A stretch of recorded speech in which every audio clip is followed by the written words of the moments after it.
Hindi ko kayo mga anak. Okay lang yun, ate. I'm sure naiintindihan nila. Diba? Berna, Andoy, unawain niyo na lang si Ate Emily. Alam niyo naman kung anong pinagdaraanan niya ngayon, diba? Sorry.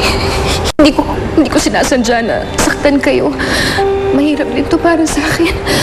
Excuse me.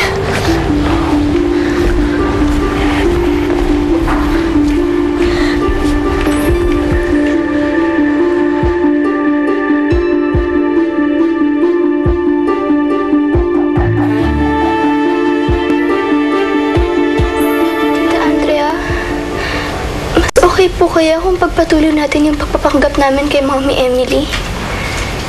Berna, akala ko ba napag-usapan na natin to? Oo nga po. Kaya lang kasi... Hindi po ba mas makakasama sa kanya kung patuloy lang natin ipapaalala sa kanya yung mga bagay na wala naman talaga sa kanya?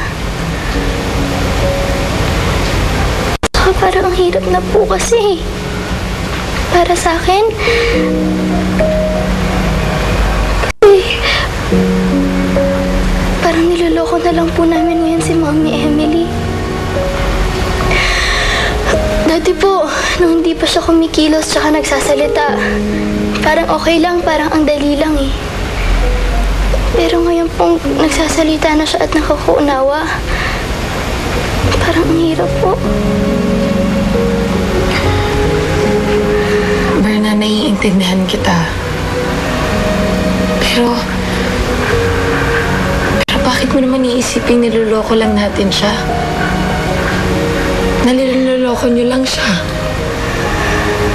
Kung ang nararamdaman niyo naman para sa kanya, totoo. Kayo ni Andoy, isipin mo, hindi man niya kayo tunay na anak.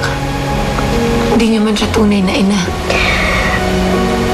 Pero yung pagmamahal at pag-aaruga na ginagawa ninyo sa kanya, lahat yun totoo. Lahat yun ang galing dyan. Dyan sa puso ninyo. Kaya huwag na huwag mong iisipin panloloko at pagsisinungaling lang ang ginagawa ninyo. Naintindihan mo?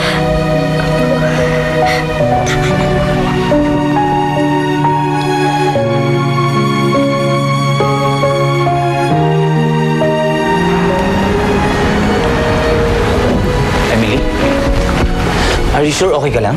Yeah, I'm fine. Thank you. Emily. Attorney? We have here the birth certificates ng mga bata.